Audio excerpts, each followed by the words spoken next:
Right,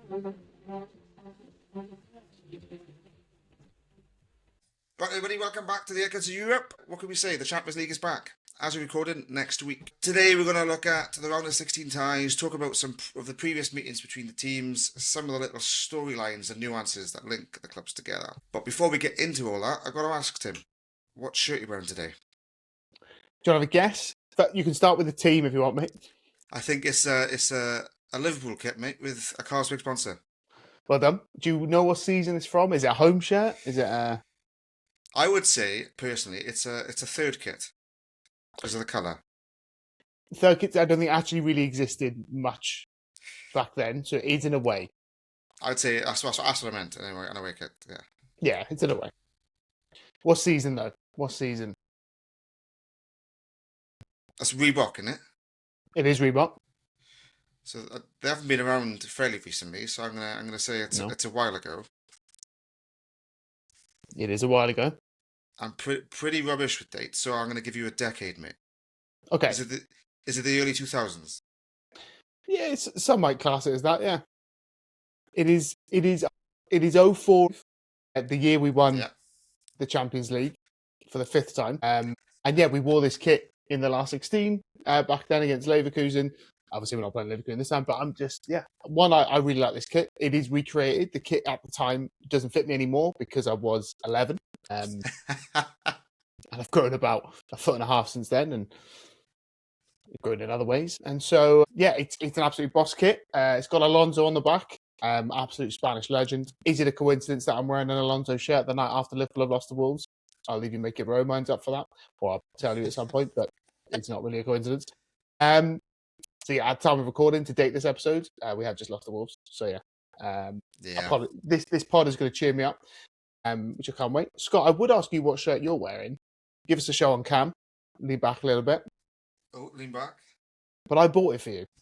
Yes, mate. I thought I was looking on a collection, and I was like, do you know what? I'll give it a try on. Thankfully, it still fits me, and I thought it's got a bit of extra meaning as well. Like so, it does. It's a clash. What I tell you, I might have bought it for you. Do we know when it's from? So it's weird. So when you look back at isn't it? Yeah, when you look back at the data, I think it's a mixture of Hummel and Spal are the two kit manufacturers between like 85, 86 and 1991. So even though it's fundamentally a Hummel kit, I think some aspects of it are Spal because they were very intertwined. Very cool. I like it because obviously it's got a different badge as well, isn't it? It's got a different badge. Yeah, we've changed our badges quite a lot, to be honest. You do. This is probably one of the nicer ones, like so. You've had more badges and trophies, and I respect that. To be honest. Mate, Welsh Cup's cup, mate. We're not there yet. We're not there yet. Apologies to our friends in the Welsh FA. Didn't mean to disrespect you there. But yeah. I'm looking forward to this episode previewing the last 16. It's going to be class. Let's kick off. Okay, so the first of Tuesday's games is the 6 times champions of Europe, Liverpool, heading to Istanbul to face Galatasaray, playing at Rams Park, a stadium that we've obviously played at in the a couple of months back, where we lost 1-0. Thanks to a controversial penalty and some god-awful football and finishing. It's going to be a really, really interesting game. Obviously, we're kind of going to preview both ties a little bit, but obviously we will focus on the second legs slightly more.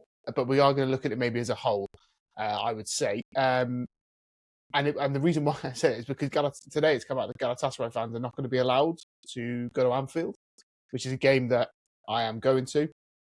I believe it's for throwing flares, which obviously isn't great. Appreciate that. However, I am gutted to a point that there's going to be no Galatasaray fans in Anfield. I know it gives us an even better chance, and after losing to Wolves, I think we need that. But this it gives us a better chance without them there. But I love watching different teams in Europe. I love being able to say I've seen Liverpool play certain teams. I really enjoy it. I really love seeing other fan bases, interacting with them where I can. Not that I think I'll be able to interact with Galatasaray fans on their night. I think they'll be heavily surrounded by a police escort. But, it's a shame. It is a massive shame. But yeah, to focus on the game, especially the first leg in Turkey, it's going to be really interesting. I think Liverpool are heavy favourites. Over the years, we've faced Galatasaray 5 times. And Galatasaray, I think, we've beaten them beaten them once, I think. They've beaten us twice, and we've had 2 draws. A lot of group stage games, of course. They're all group stage games. These are our first knockout games. We faced them actually in our first ever Champions League season back in 2002, 2003. Both draws. There was a really, really great game at Anfield that we won back in 2006, 2007, where we won 3-2. Peter Crouch scored 2 goals that night, and Luis Garcia got the other. We'll probably be doing a video on that game, just a little look back, either on my own channel or on this channel. But that was great. Peter Crouch, of course, scored an iconic bicycle kick in that one that is sort of reshared and replayed quite a lot, and was a really great game. We then went away when we'd already finished top of the group to Galatasaray in the last group game and lost 3-2. Robbie Fowler got both goals. We played quite a rotated team, but even still, it was a good game.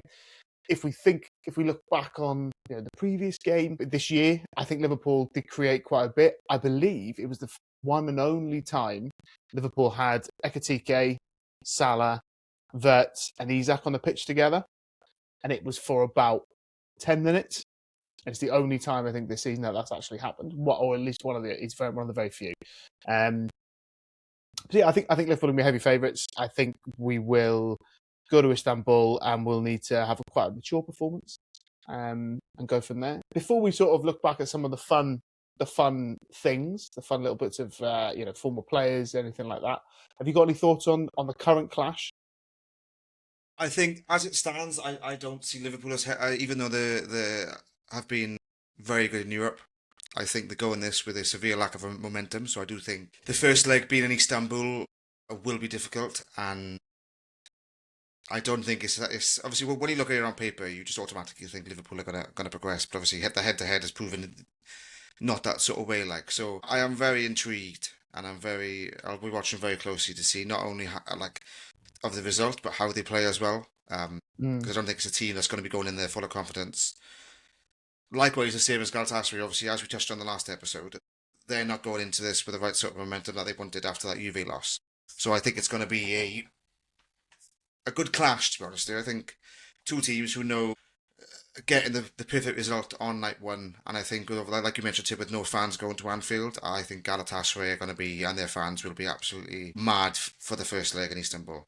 Yeah, I think obviously if you look at the betting odds, there's only one other tie, which is Arsenal by Leverkusen, but Arsenal are bigger favourites to go through than Liverpool.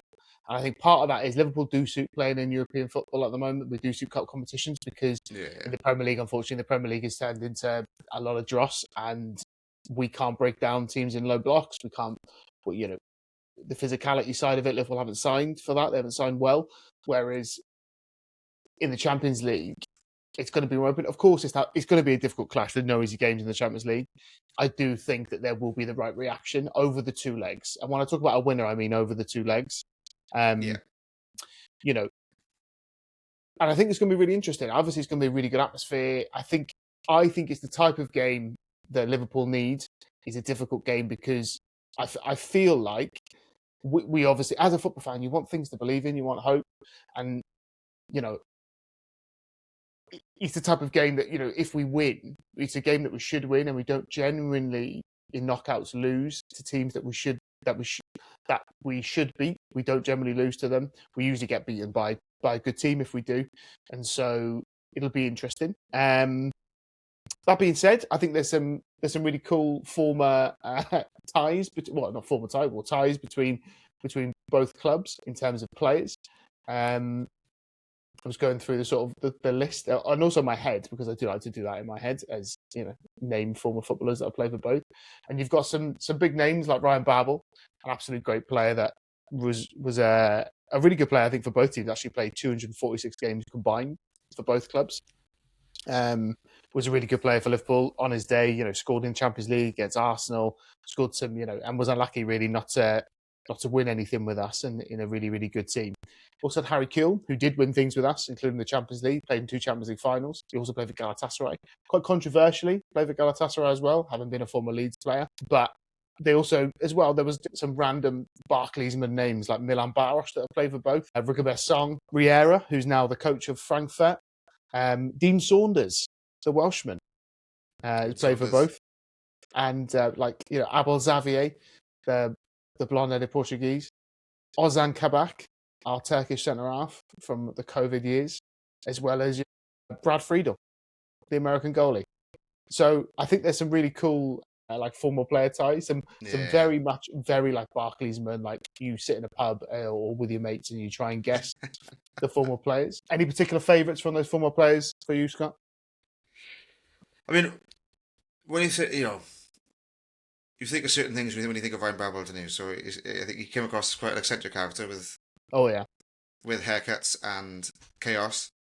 So I think I don't. Yeah, that's probably the one I'd say. Obviously, it's nice to have a Welsh link in there, but I think if I want to go on what I remember most about Ryan Babel and his choice of style, put it that way. he actually recently put his house in Liverpool up for sale, and he put it on Twitter. Okay. And in his house there was a nightclub, and there genuinely there's a nightclub in there. There was like full working bar, and yeah, he literally put in the post he had some great nights there, and there was a genuine full nightclub inside of his Liverpool home, and for that, Class. top legend. Just before we sort of move on to the next game, where do you think each team? So how far do you think each team can go? So we'll obviously answer this each. So how far do you think Galatasaray can go?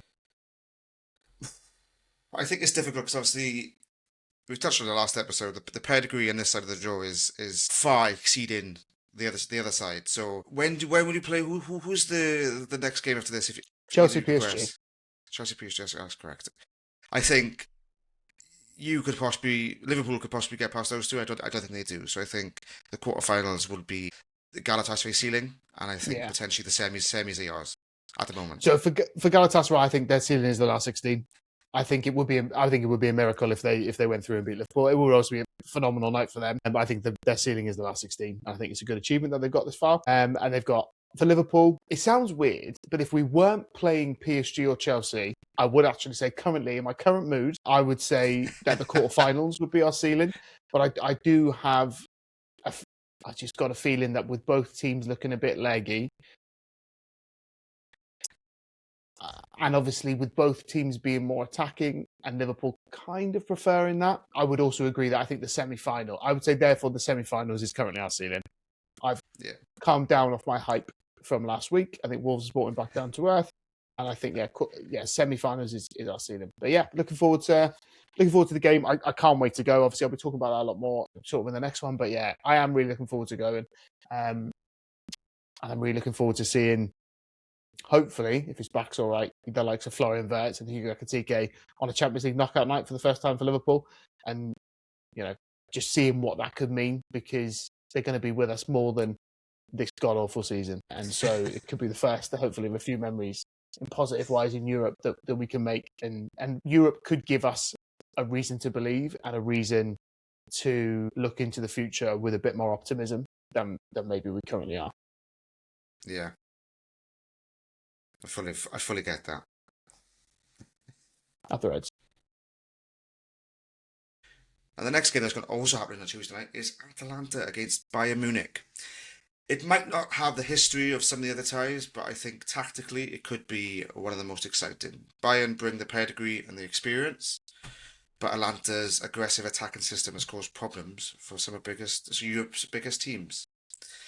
I think the current status of both teams at the moment, I think there is a clear favourite to progress, and I think that would obviously Atalanta. Atalanta, yeah, sure.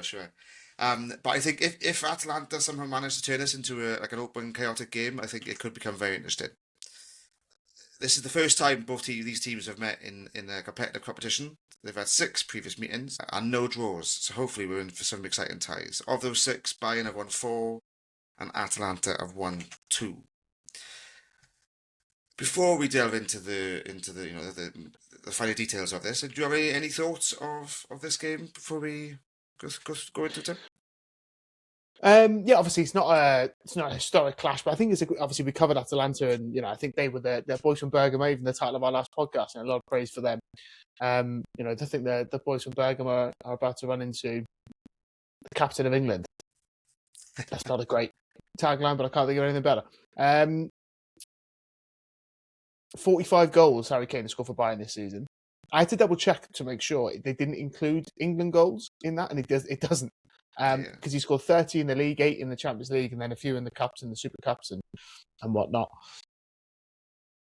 There are times where, as an Englishman,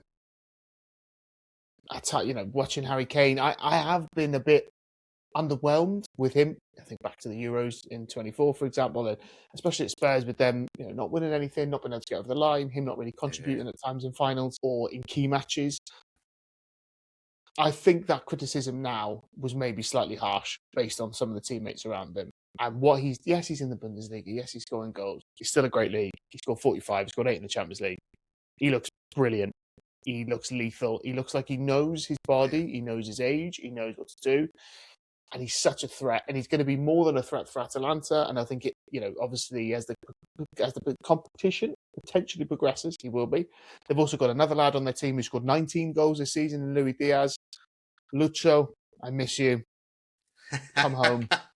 As well as then, and just talking to front threes, because we love front threes in modern football, and I love a front three. Mikel Elise, is the other one. Fantastic player, the 24-year-old Frenchman. 13 goals for him, all comps. Backing them up, then you've got like Leonard Carl, the youngster, the 18-year-old, who's, Nabry, a veteran now, which is insane. Nicholas Jackson off the bench. And I believe he's just starting to make his comeback now as well, obviously, to chuck into the mix. It's just a phenomenal squad that Vincent Kompany has got. I think he's doing a really good job. And it's going to be, it'll be good. But from Atalanta's perspective, I don't know whether you agree, but I feel like they got nothing to lose. Yeah, I think when you obviously if you want to talk about specific at the moment where the goals are going to come from, I think the nearest one that they've got is Samaka, who's got 10 all season. So I think the options that the option for goals wise that Bayern Munich could outshine anything that Atalanta's got. So yeah, they're almost going to go into this game with everyone's expecting to lose. So why not try? Just it doesn't anyway. Although it matters, it's a free throw. If they progress, absolutely fucking fantastic. If they don't, they could go out to potentially the winners of the Champions League. And they're going into it in some interesting, even though they have that amazing win, obviously against. So they lost to Dortmund in the first leg. Then they beat Napoli, which is huge. Then they obviously beat Dortmund in the second leg. Then they lost to Sassuolo. 10 men. Sassuolo beat them as well, and they had 10 men, I think, before they scored the goals.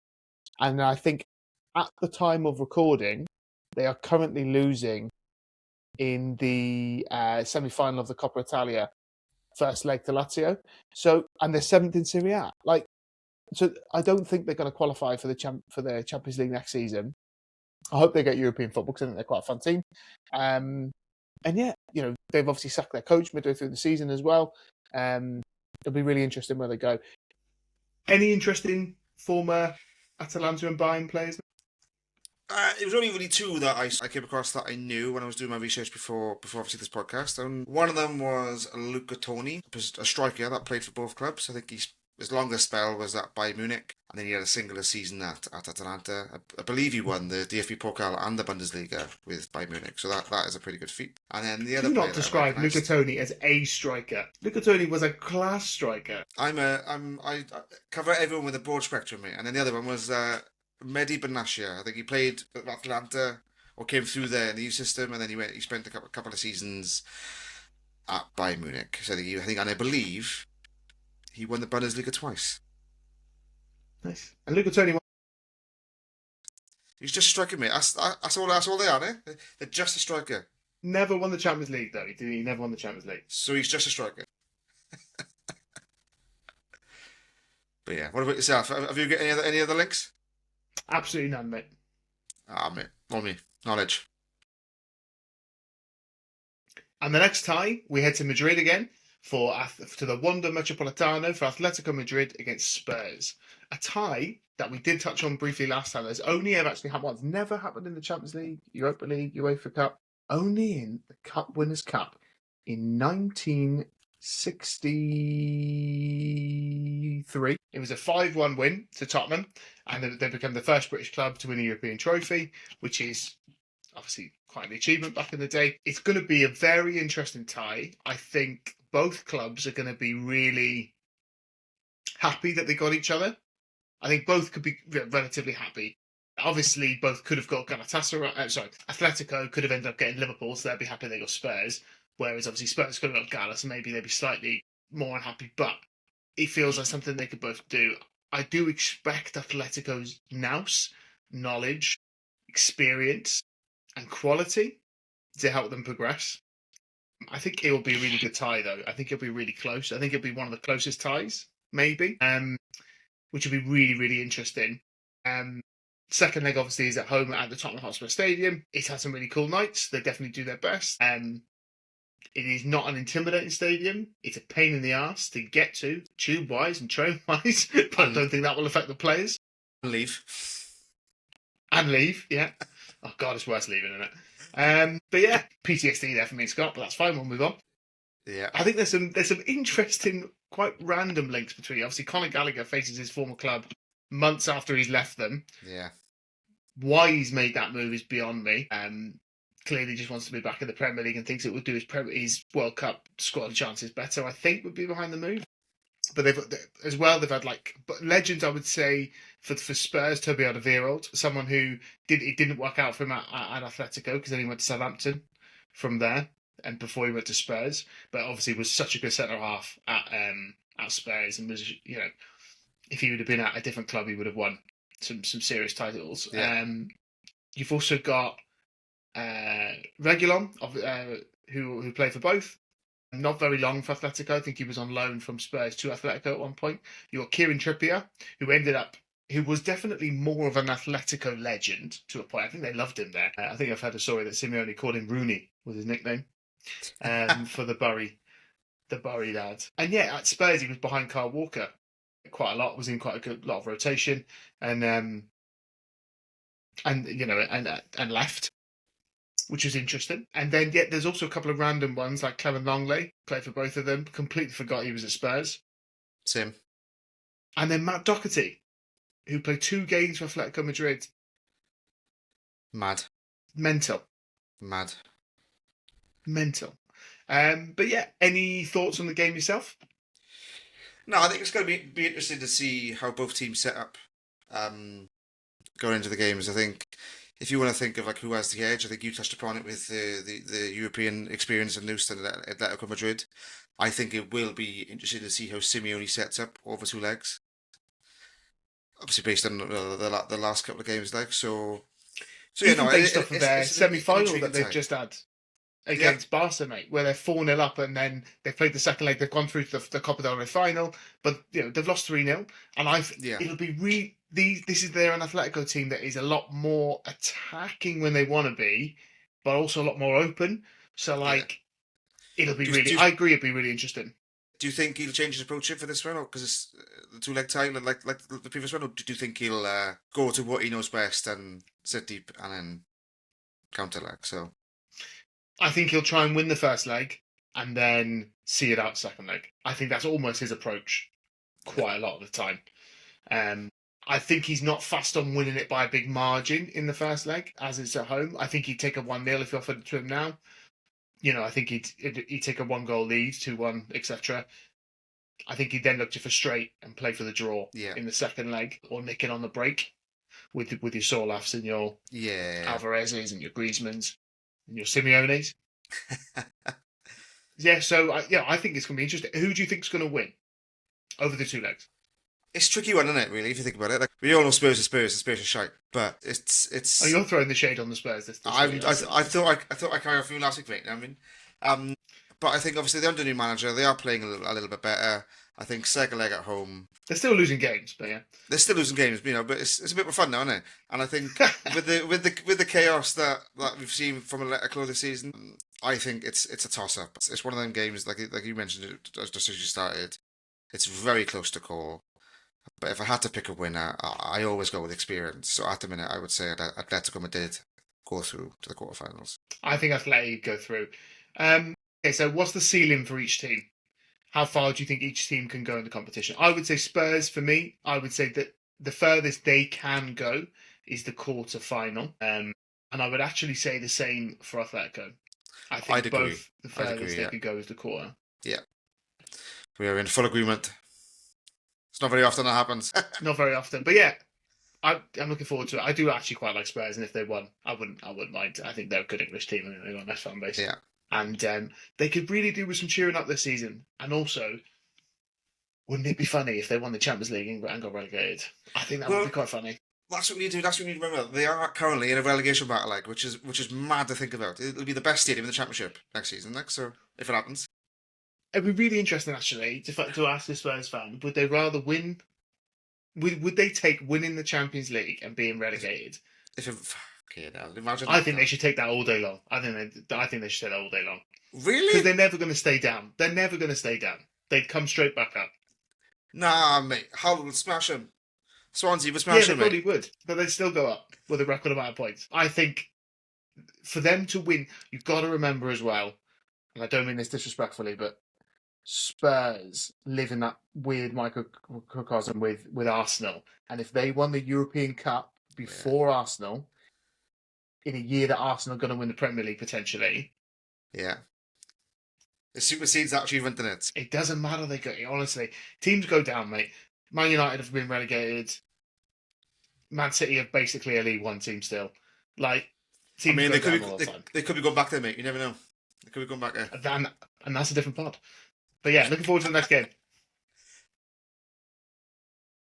And now we're going to talk about the last of Tuesday's games. Whoever wins this game will play the winner of Atletico Madrid and Spurs. So it's very interesting at the moment. Premier League intensity meets European royalty. It's the Champions League 1-16, and I think St James will be rocking. I'm obviously talking about Barcelona against Newcastle. I think there's been a total of 5 meetings between these two teams, and as you'd expect, Newcastle are heavy winners. No, let's all jokes aside. Barcelona 4 wins, Newcastle to 1. With the most recent meeting being in the Champions League this season, with the Marcus Rashford great performance. That's what it was about with 2 wonderful goals. But yeah, I think it's going to be an interesting tie. I think this is the furthest Newcastle have gone into knockout competition, so they will be bouncing. And I think coming against European royalty in Barcelona is massive for them. And we've touched upon it before in previous episodes how the St James's atmosphere can be up and intimidating. And I think that we'll see something special for that game. Before we get into it, any thoughts about this game, Tim? I think, as we touched on in the last pod, this is probably one of my favourite ties of the round, and I'm really glad. So obviously, I'm going to watch Galatasaray Liverpool. The first leg. Luckily, it's on earlier. Then I can watch this first leg at St James's Park on TV. But then, obviously, when I'm at the game in what do you call it, in Anfield the week after, I can't watch the second leg, which is actually kind of annoying. And I'll be looking forward to watching the highlights and keeping track on the score. In terms of the actual game, I think it's a really good game. It's going to be 2 great atmospheres, two great clubs of at different ends of the spectrum, but genuinely, I mean that, and I think it's going to be really exciting. Yeah. I think Barcelona will be too strong for Newcastle. I think they'll kill them on the break. I think they'll take advantage of things. But yeah, I think it's going to be really, really fun, mate. I think it's going to be a really, really, really great game. What about you? Pretty much echo your thoughts. I think when you look at both teams and see how each of them will progress the competition, I think it's obvious to say and clear that Barcelona will go further and could go further. I think they go into it heavy favourites, and obviously the previous meeting this season only backs that up. But yeah, I think Newcastle will go into it showing no fear. Obviously, they had a very good result of the last game of the Champions League against Karabakh, and they will go into it with a lot of confidence. But I don't see that being enough. I think Barcelona's quality will overcome the tie. And yeah, they've got so many players. Rafinha, they've got so many players who would not be intimidated. Yeah. So, no, I think Barcelona heavy favourites. I think they could definitely progress further into the competition, and how far do you think they could progress? What's their ceiling? What's Barcelona's ceiling? Where do you think they'll get? Because obviously the side of the draw they're on, I personally think at the moment it's the semi-finals, based on the competition that they could play in that game, like. And I think if Newcastle get to the quarters, I think then they can call this Champions League season a massive success, like. So Yeah, what about It's yourself? already a success, I would say, but I agree. I think Barca can win it. I generally think Barca can win it. I think if they get to obviously if they progress, I think they've then got a favourable quarter final, which I'd imagine that they would progress, and then they would probably play one of many teams in the other hard. You've got Real Madrid, City, you've got Liverpool, you've got PSG, you've got Chelsea, and of course you've got Bayern. Most likely Bayern, let's say, and I think that they could beat them, and I think they could get to the final, and I think that they could win it. So I would say I think Barca can win it. I think they're a Interesting. really, really good team. And I think Lamine Yamal is phenomenal. And yeah, I think Hansi Flick is a really, really good coach. And I look forward to this tie. Look forward to Newcastle winning and proving me absolutely wrong and them crashing up. Let's wait and see. And now we're going to move on to Wednesday's games in the Champions League. Firstly, we're going to be talking about probably the game with the biggest gap in ability and skill, whichever way you want to say it round, is Leverkusen against Arsenal. A matchup that feels like a tactical chess match, as it does a football game. So on one side you've got Arteta's Arsenal, a team built around control and possession and set pieces, and then Leverkusen a side Mainly known for set their pieces. attacking fluidity.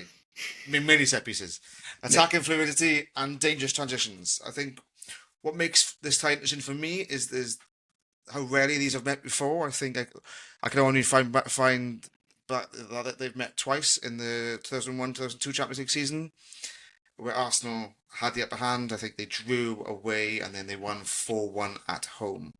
So the big questions are this: so can Arsenal control the game the way they want, or will Leverkusen's pace and tactical flexibility cause Arsenal problems? Where do you see this game being won or lost for Arsenal team? Because obviously they go into this as heavy favourites. Yeah, I think just a touch as well. Like in terms of the mismatch or sizing gap, I think for maybe people wondering, Leverkusen they won the league a couple of years ago. Is that fair? But when you actually look at the players that have left that team since they won the league under Alonso, it's a large amount of a new side, and they're on about I think their third different coaches. Since Alonso has left. I think it's the second, but yeah, if won and lost, it'll be set pieces, won't it, with Arsenal? I think Arsenal are I think they are a really good team in terms of squad. Where I think Arsenal will struggle in this competition and in general as things progress is I think that they are not good enough against top teams, and I feel like they will struggle when it comes now. Liverpool obviously are not principally a top team, but they played Liverpool twice this season. They haven't even scored a goal.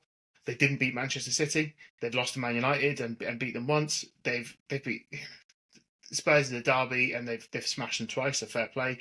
And I think, but in the Champions League, they have obviously they did have a perfect record and did do really really well. Yeah, But I do think that this is the type of game where Arsenal will thrive. I think it will be one. I think Arsenal will be able to rotate and move some players around. What's really interesting, by the way, though, about the previous clash when they met in 2001, 2002, one of those teams reached the final, and it wasn't Arsenal, it was Leverkusen. yeah, And they lost to Real Madrid in Glasgow, and Zidane scored one of the best goals of all time in the Champions League final. However, and Leverkusen also came second in the league that year and lost in the German Cup final. 3-1 is up, 3-1 is up, medals. But I think I'm looking forward to seeing João Kwanzaa do well and hopefully against top players and test his ability. A yeah, player I'd love to see come back to Liverpool at some point. I'm looking forward to seeing fun players like Schick and Grimaldo. Um, being able to do what they can do on a football pitch, and I want to see if Leverkusen can lay a punch on Arsenal. yeah. Arsenal are not a team with a lot of recent European pedigree. They reached the semi-finals last year, and they did well in the Champions League. Obviously, everyone remembers that Real Madrid game. But in recent years, they haven't got, and even in the later years of Wenger, they've not got a lot of knockout wins. They've not got a lot of knockout No, experience. Their players are not, and it'll be really interesting. And obviously, just after these legs is their cup final against City in the Carabao Cup, the League Cup. And yeah, I think it'll be really interesting. Leverkusen are a bit up and down in the Bundesliga this year. They got a draw the weekend just gone before recording, and but yeah, I'm looking forward to the game. I think it'll be interesting. I think Leverkusen have got a better chance than some of the odds may predict. But I see Arsenal winning. What about yourself? yes. There's some cool former players, obviously, that have played for both. in terms Ah. of playing a game of Barclaysman again. But more recent Barclaysman. Barclaysman. You've got World Cup winner Lucas Podolski, Great left foot. Bernd Leno, Fulham legend, who actually is a very, very good keeper. Yeah, it is really, really good. Granit Xhaka, won the league with Leverkusen. Part of the Invincibles. Granit Xhaka? Yeah, boy. Part of the Leverkusen Invincible. I think we've got the Arsenal. Yeah, not the Arsenal ones. It's Invincible against Invincible, isn't it? You know what I mean? So it's about 20 years too young. It is Invincible in the Invincible. Maybe it'll be 2-0 draws and it'll go to pens, and then both teams will remain invincible. Imagine. Yeah, similar the way in which Arsenal won the league that year, lots of draws. Yeah, and Kai Havertz, of course, who I really, really rate.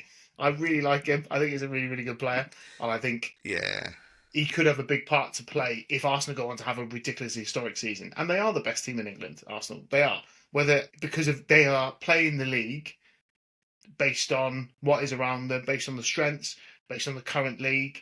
They're physical, they deal with things. Yeah, I think the football they play, is built to win the Premier League this year, and it'll be really interesting if that can translate to the Champions League. However, they have got a favourable draw, so what I say may be completely irrelevant until at least the semi-final.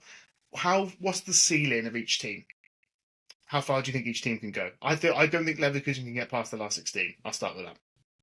I would agree with that, and I think I'll stick to my opinions on the last episode, where I think it'll be Arsenal in the final. I think that is how far they can go. What about yourself? Yeah, they're in all competitions, and I've seen that with my own club. I've seen that with other clubs, and yes, it can have a detrimental effect at times. But to be more positive and optimistic and give Arsenal their flowers where it's due, it can also have a positive effect. And it could lead to them having great momentum and continuing to go forward. At the end of the day, if Arsenal win, they're playing Bodo Glimt or Sporting. You expect them to win that.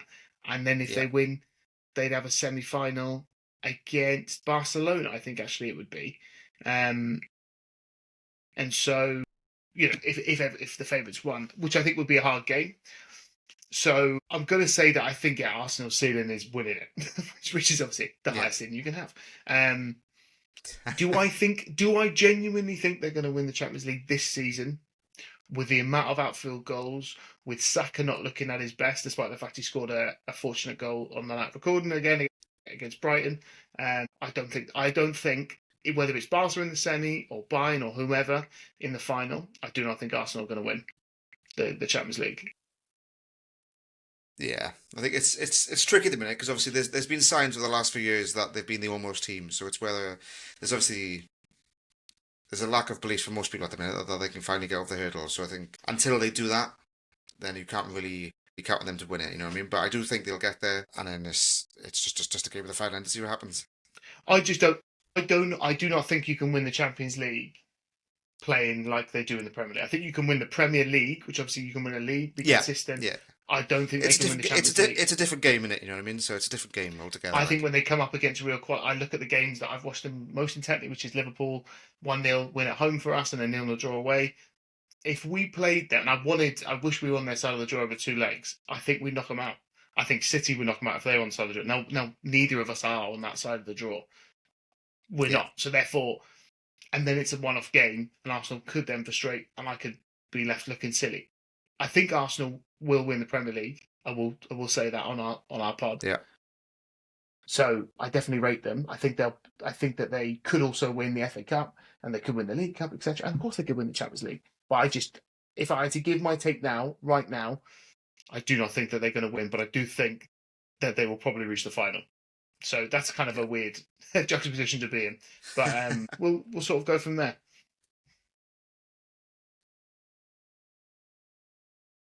Then the second game of Wednesday night is a very intriguing tie. It's Bodo Glimt against Sporting Lisbon. I think two teams that will. What's the best way to put this? I think it's a real throw in the dice for them, because I think both are having quite decent season in the Champions League.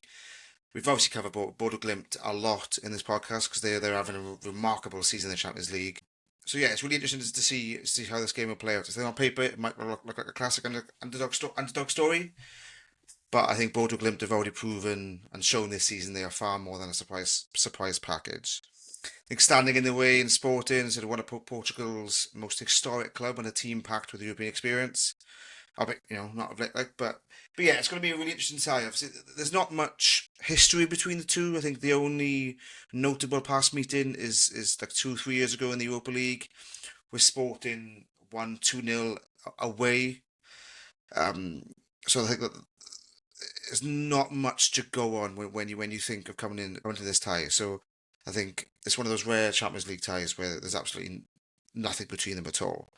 I think, who would you say has the edge going into it, Tim?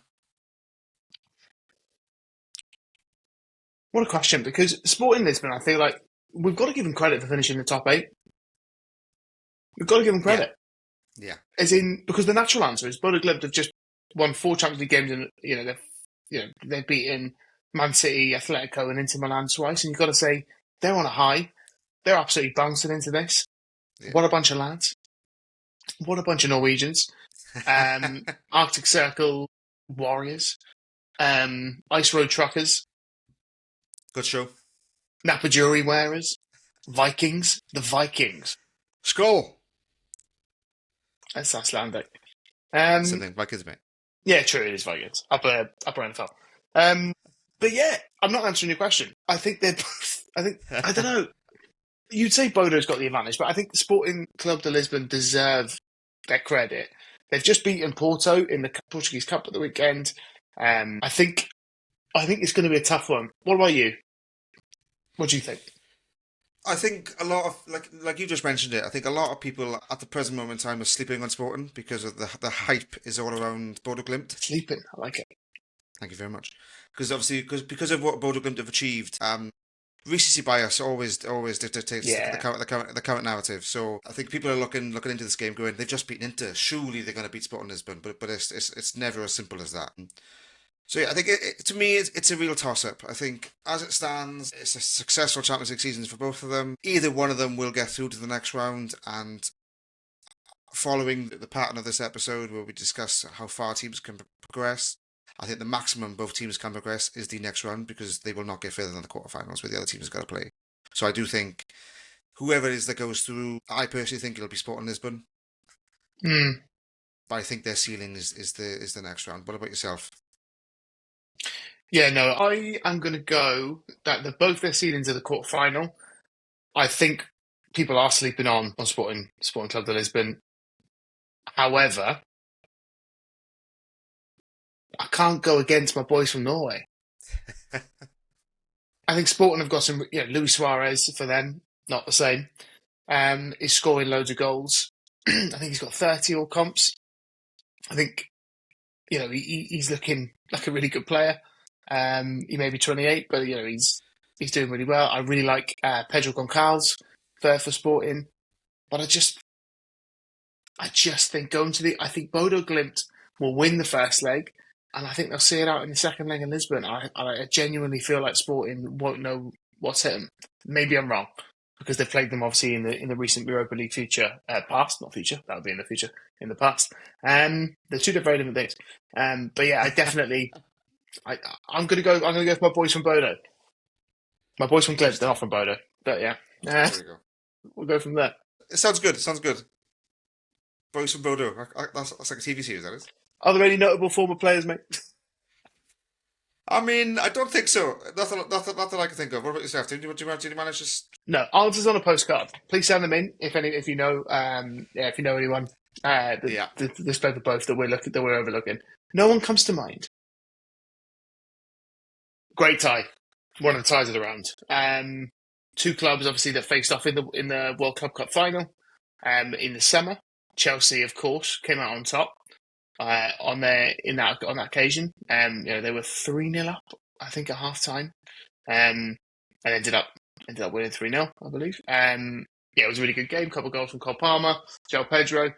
They go into this. They've met 9 times previously. These two clubs, 8 in the Champions League, which I think is really interesting. But it is their first meeting since 2016. In the Champions League, of course. So which considering they've both, been Chelsea, yes, have had some up and down seasons at times, but they've both been pretty good in that period. PSG would have qualified for the Champions League every time. Chelsea, a couple of times, would have missed out. That's a bit surprising, but I like it when it throws it up. So it's good that we're seeing this game. I think it's a really good game. Obviously, PSG, just such a weird team because they got so much acclaim last year, including from me and Scott. We watched the final together. We were really in awe of PSG. I got to see PSG live last year.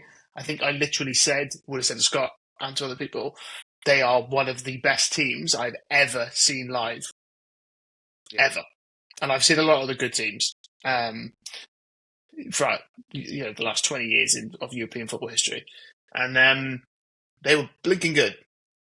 However, they're so up and down. They feel like even last year they're up and down. They came 24th or something in their playoffs. They ended up getting Liverpool. That was great for us. Cheers, UEFA, you fucking bunch of pricks. And now we can maybe face them in the quarters if we can get past them.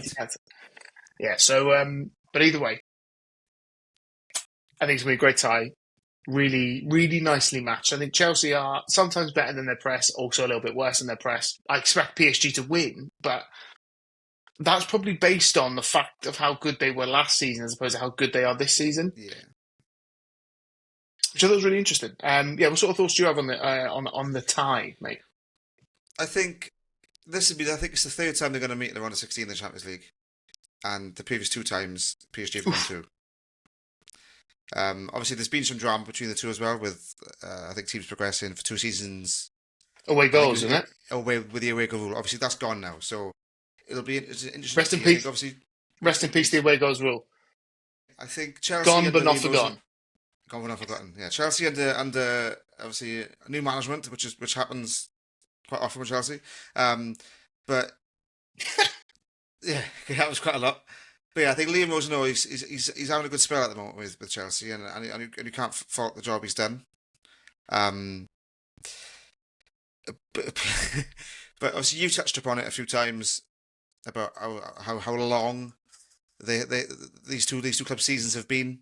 Obviously you mentioned that they previously met in the Club World Cup, where Chelsea did come out winners. But yeah, it's just going to be an interesting tie, really.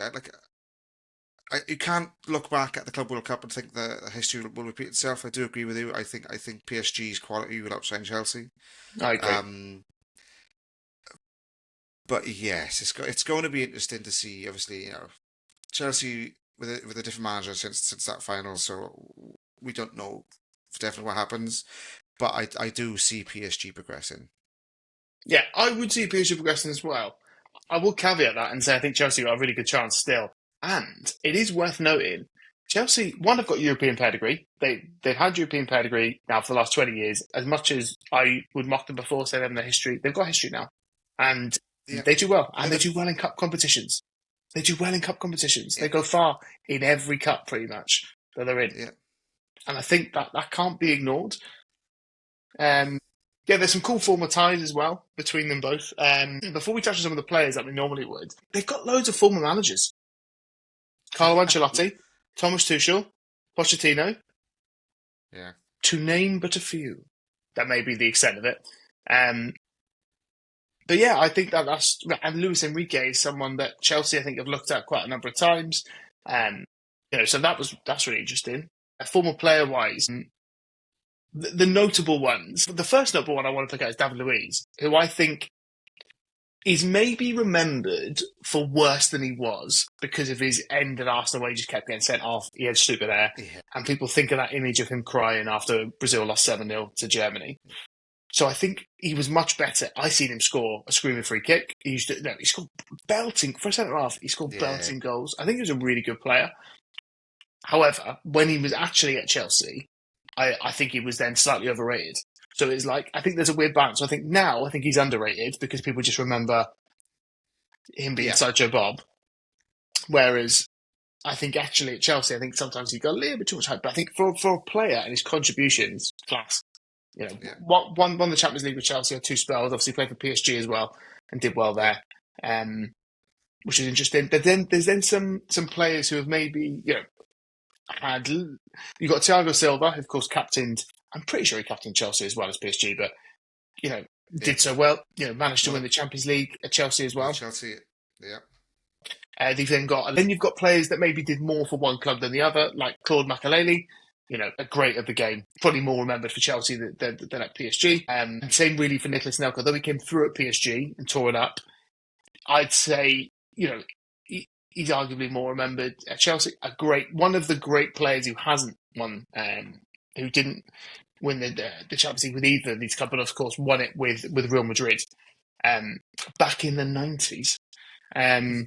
And then there's a random one like Alex, remember the Brazilian defender they got from PSV, he played for both. And George Ware played for both Chelsea and PSG. Interesting. Yeah, some really interesting ones, I thought, for former players, for a little bit of a throwback there. But in terms of ceiling, so now these teams, the winner of this tie will play Liverpool or Galatasaray.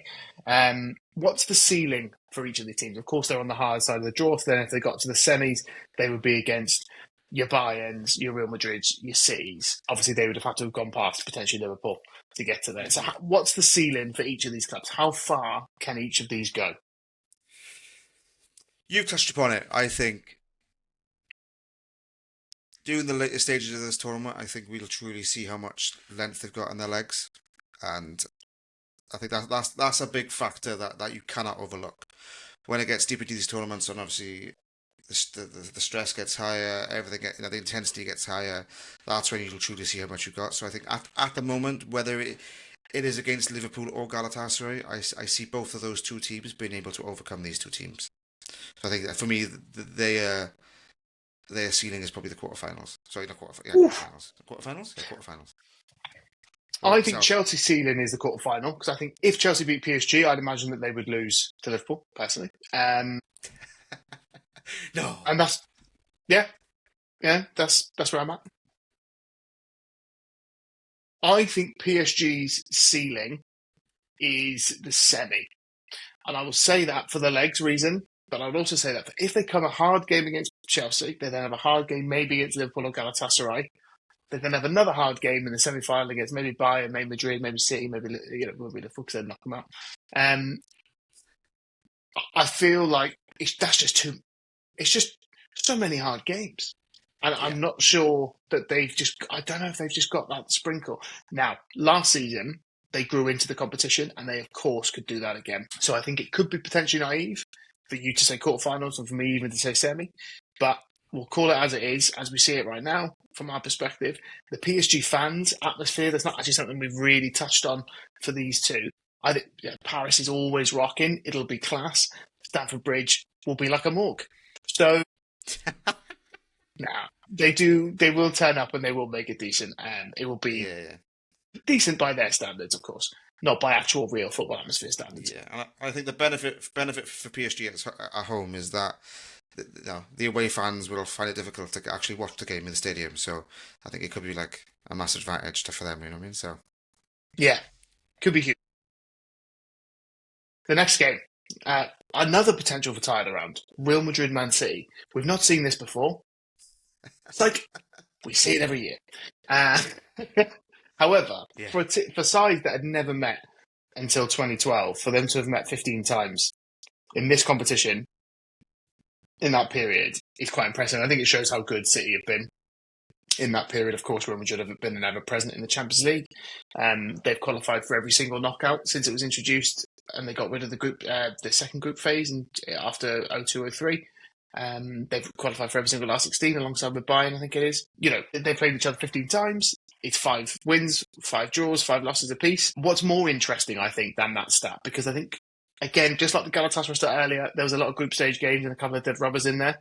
I think that is slightly misleading, because if you actually just look at the knockouts where they face, so ignore the group stages games, including the one this year where Man City went to the Bernabeu and won. Madrid have progressed in 4 knockouts, where City have only progressed in 2. So Madrid's 4 knockouts are the 16 semi, the 22 semi, the 24 quarter-final, and the playoff last season, whereas City's are the last 16 in the COVID 2020 and the 23 semi-final. So Madrid actually have got the real advantage, in my opinion, in terms of actually because in terms of Champions League, winning games is winning games. It's about whether you win the tie and go through, and that's exactly what Real Madrid have done against Manchester City repeatedly. However, I do not think they will do it this time. They lost to Getafe at the weekend.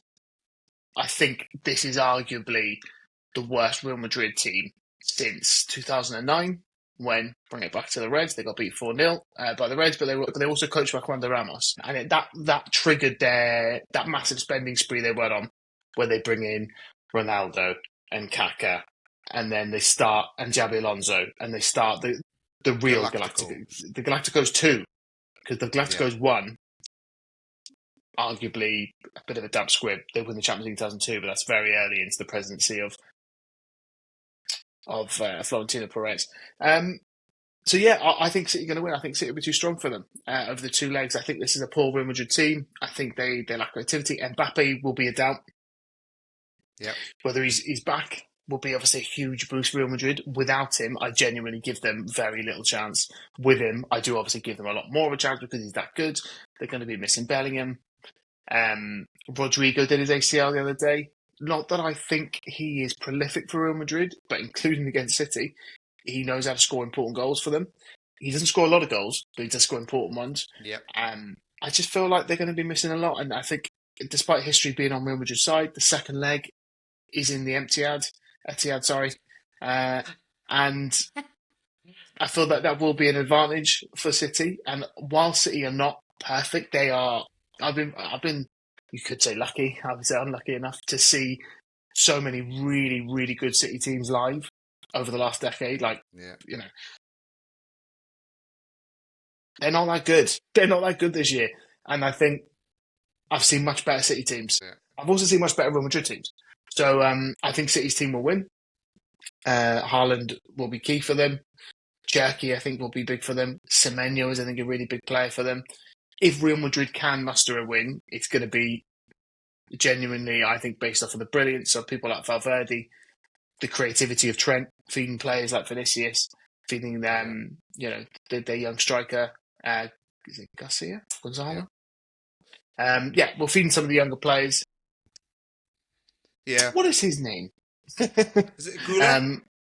No, he's the Turkish. He's good as well. But yeah, he's the Turkish attacking mid. But yeah, no, I'm looking forward to it. What about you, mate? Yeah, you just touched upon it. I think the lack of options. I say lack of options. The lack of top quality options that Madrid have compared to Man City going into this game give Man City the massive edge. They've obviously, whether you agree with their transfer strategy, they obviously recruited well in January. Yet again, another window of heavy spending. Mm-hmm. And with that spending, they're bringing in real quality. Obviously, you've got Mark Guehi. Sorry if that rubs a nerve on. He's a Swansea legend, mate. You're allowed to mention him. I'm allowed to mention him. We made him, and he does thank us for his career. So I got to put that in somewhere. And then obviously another player that they signed in January is Antoine Semenyo, who is taking like a duck to water. I think obviously he was very, very well respected when he was at Bournemouth, and it doesn't look like he's skipped a step at City. He's obviously he's still challenging Haaland for the Golden Boot in the Premier League, and he's having a great season. And they have such a good player. Yeah, they've got an abundance of options, and I think that will overcome a plethora of options, and I do see that helping them overcoming Madrid in this title. So I do see them progressing. If you want to touch on how far they could progress, I think you never truly know with a Pep Guardiola team. He has a habit of overthinking, but sometimes that overthinking makes him a genius, but sometimes it makes him stupid. So it'll be very, very interesting to see they progress. It's difficult to call. It's difficult to call. I think two legs favour City. It's gonna be a good give and away. It's kind of like the modern European El Clasico, but we see it so much now. It's losing its appeal, but it's still going to be an absolutely fantastic tie. I see Man City winning. It is not the modern El Clasico. They play so much. Nah, that's ridiculous. Who is the European El Clasico, Tim? I think in Champions League wise, you've got to think of actual, like, I think it's got to be two properly iconic clubs, and I think you've got to have great ties that happen. You've got your Liverpool, Barcelona. You've got Man United, Bayern Munich. You've got, you could say Chelsea, Liverpool. You could say, I don't know, there must be others, but yeah. I think Barcelona, Man United obviously was a final a couple of years on the trot. No, obviously it is a game that happens all the time. Where I think the reason why I don't think it's a classic, I don't think there's any rivalry there between them. I don't think there's any needle, despite the fact that they keep beating each other. And but I think it's obviously such a good game. Obviously, I'm going to be watching it. I'm really looking forward to this one. Yeah. In terms of former players who played for both, considering that Manchester City obviously weren't invented until 2008, there is quite a few obviously that have, and even some that slightly predate their invention. My favourite former player of theirs, I got two. Okay. One of them, he's played for Liverpool, unsurprisingly, and his name is Steve McManaman. City and Real Madrid. Champions League winner for Real Madrid. Scored in the final for them. But also, you've got the man that started it all at City, Robinho. Robinho, yeah. Yeah, which is mad. That's going back. You got a player like Kovacic, who's definitely done more at City than I think he did actually at Real Madrid, personally. You've got other players then like Brahim Diaz, Danilo, short spells at both sort of clubs. Again, for about the 9th time, Nicolas Anelka. And Adebayor.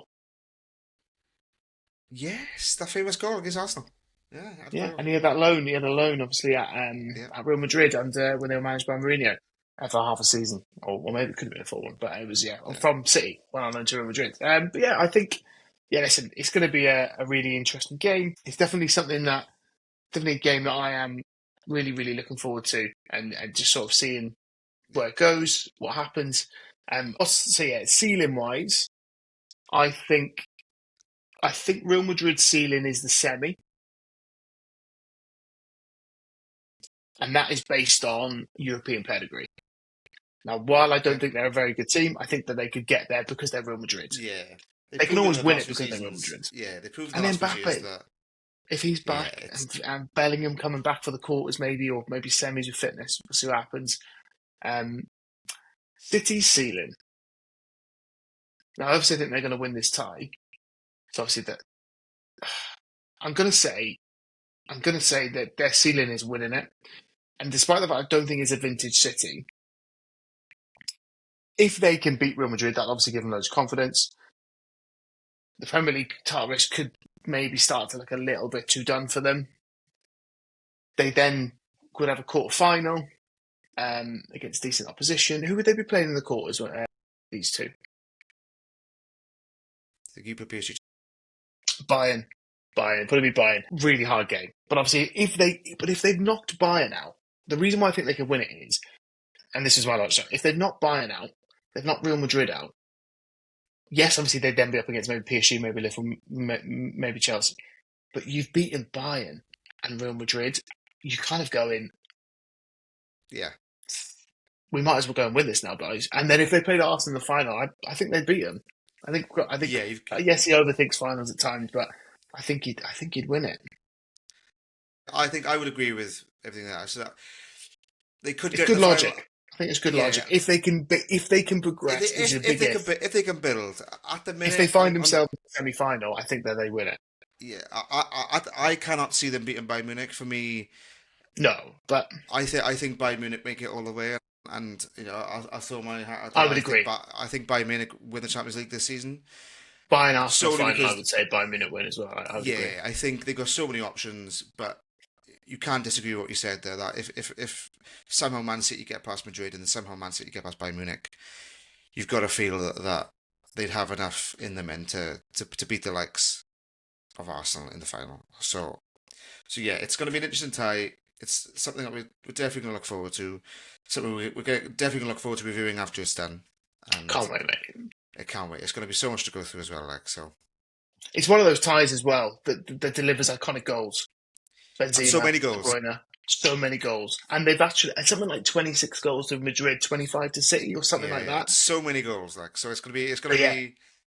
You watch it be a boring game now, or boring games. Sorry. yeah, I think that they have had a 0-0, I think.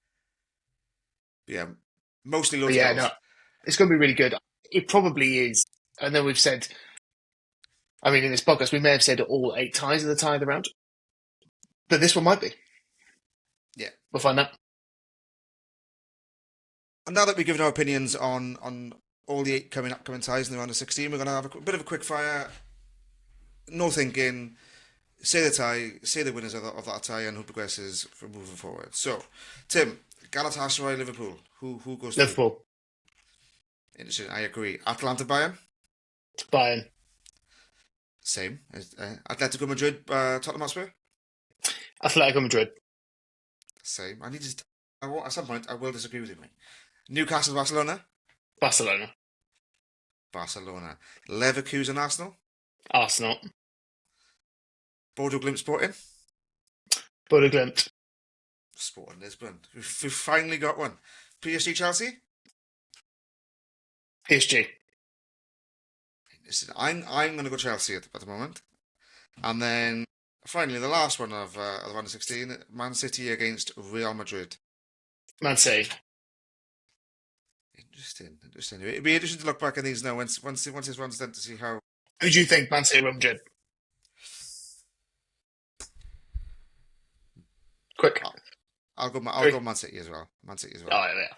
Yeah, I agree. It will be interesting to look back and see where we go. I think ahead of the first legs as well, I think it'll be interesting to see if we have a wobble on our predictions based on any results. But what's going to be quick predictions then, just in terms of other things, of all the games? I know we've kind of said what we think. So first leg wise, because obviously we'll look at the second legs. Yeah. What do we think? Quick fire again. What do you think is going to be the atmosphere of the round? Which tie? Galatasaray, Liverpool. Fully agree. I think it's an easy one. Yeah. Newcastle, Barca. I think that'll be rocking as well, man. It'll be rocking, but I think, yeah, Galatasaray, Liverpool. Geordie's Visa Catalans. I can't do a Turkish accent, otherwise I would have done that. That's Scousers. Okay, next week fire. Who's going to be, so looking at the first legs, what player do you think we're going to be talking about coming out of the first legs?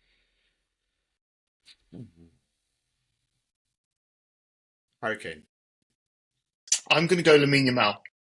I just got a feeling he's going to turn up on English soil and do a job. You do like him. You do like him, but no, I think Harry Kane will show his quality again. No, I agree. I do think that. Which club need to win the most? We'll do this as a tie. Which club do you think needs to progress the most?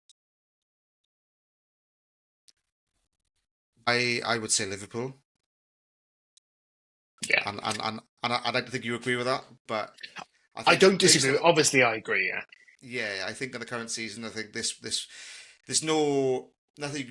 This would be, I don't know, mumbling here, but this would be absolutely massive for them at this moment in time, anyway. Like, so what about yourself? Who do you think needs it the most?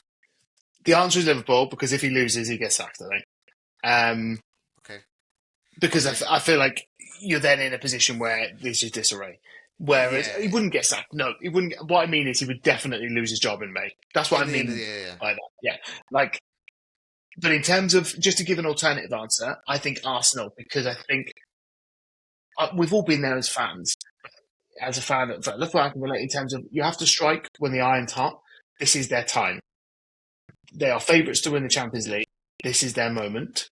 You don't know what football looks like tomorrow. You don't know what teams could look like next season. They've got a great side of the draw. I think they need to win in terms of the tie to obviously keep going. Of all the teams we've got here today, whether we've predicted them to win or not, who could be the surprise package, or as some would phrase, the dark horse? I was just thinking of a question to ask you, and that was the exact question. So that's interesting. Dark horse. I think you were quite shooketh when I mentioned this team in the last episode, but I do think Spurs have a chance. Shooketh. Not a word. It's a good word, mate. Shooketh to the core. But no, I think Spurs have a chance here to do something that nobody thinks they will do. I'm progressing this competition. So yeah, I'm saying Spurs. What about yourself? Quick fire, think. So, I'm gonna go. so I'm gonna go for Leverkusen, capitalising on Arsenal overconfidence and over reliance on set pieces. interesting, interesting. Dark horse. I don't think they'll win, but I think obviously this is me saying that I think that they've got more of a chance than we are giving them, or the wider footballing world are giving them. And it'll be a 90th minute winner at the Emirates. Joe Kwanzaa heads Joe. in, holds up six fingers to symbolise the six European Cups that his club has won. But Leverkusen have won a couple, have No, they are Leverkusen. It's a good one. but no, it's gonna be a good run of fixtures to look forward to. We'll definitely revisit our predictions when they happen to see how right or how incredibly wrong we both were. But yeah, any closing statements from yourself? Yeah, just basically, obviously, thanks everyone for listening. Don't forget to follow the podcast, subscribe to the YouTube channel if you listen to it there. Like it if possible, rate us, do all the things that all the baggy things that we need you to do. Share our vids, follow us on Instagram if you want. The Echoes of Europe. There's no the Echoes of Europe. Don't know why I added no the. We have no there in our name. It just flows, mate. It does flow well. But yeah, that'll be really great. Yeah, it's going to be a great week. This is when Europe is really hotting up. Look out as well. We're going to be recording one of our. We haven't really thought of a proper name for them yet, but our rewind episodes I was thinking there used to be a show called Revista La Liga, which basically looked at back, which is the Spanish word I think for revisit. Looked back at the previous what do you call it? Game week for La Liga back on Sky Sports that I used to watch when I was a kid, and I was just thought, release the champ. Maybe it'll be called that. Maybe it won't. It'll be something. But yeah, we're going to be recording a game, and it will be a game from the last 16, a historic game from the last 16 that we'll be looking back at as well. So that'll be dropping soon. And then there'll be a player podcast dropping as well in the next sort of month or so. Where we maybe focus on a player as well as it. But yeah, there'll be sprinkles of famous games dropping, as well as our reaction to the first legs, and then reaction to the second leg as they come. Champions League is back, baby. Europe's elite competition, the only competition left in European football that isn't overly reliant on set pieces. And we're looking forward to talking about it and see how it goes. But yeah, until the next time, all the best. Enjoy.